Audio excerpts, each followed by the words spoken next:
Mr. Patel, first of all, South Africa is in a position where you've been using coal. Coal is a major element in fueling the country's economy. How do you get away from that, and how do you replace it with renewable energy sources? How long does that take? What are the financial implications of that? Over the last 100 years, South Africa's industrialization was driven by coal-based technologies, not only in powering our heavy industry, but we've also developed the technology to convert coal to oil. So much of our economic growth has been driven by coal. But we recognize as a member of a global community that if each of us pursue what is only in that country's interests, then the collective as a whole will sit with a world that is devastated and a world that's uninhabitable. So we've got to make some changes today. And it's not something that can be done overnight, but there's got to be commitment that starts immediately. And so we've developed an energy plan that over the next 20 years will increasingly shift from coal to a greater proportion of renewable energy. While we're blessed with coal, we're also blessed with sunlight and with wind.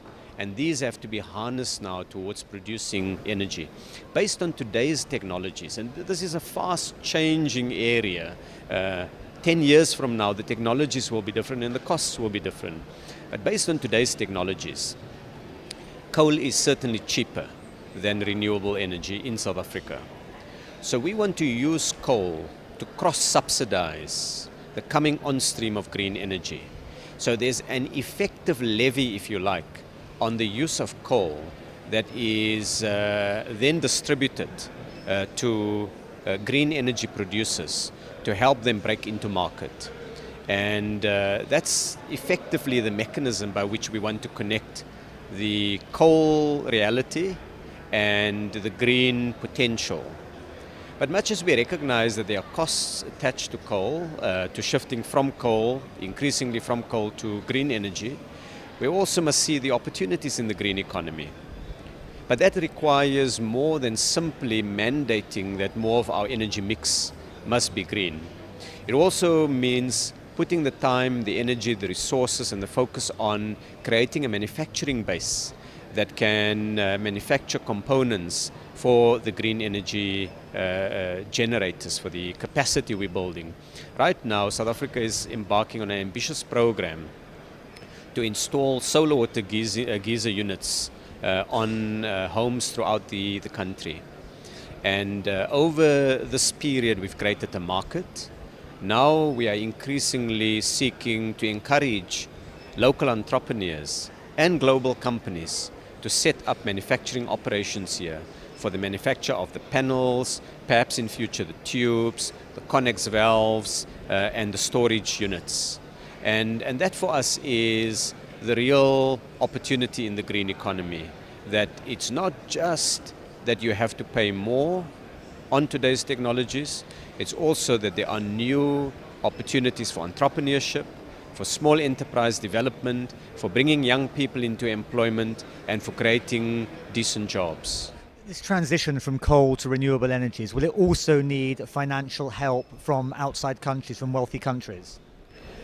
Unquestionably, if we are to make dramatic and sustainable progress in the green economy, we are going to need partners. Partners from the developed world. The developed world has had 150 years of carbon-based industrialization, and they've built up enormous economic and other assets in the process.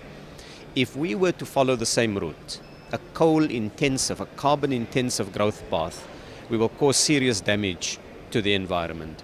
And so there's got to be a partnership based on the reality that southern countries, developing countries are being asked, rightly so, to consider a different growth path, one that is more green-based.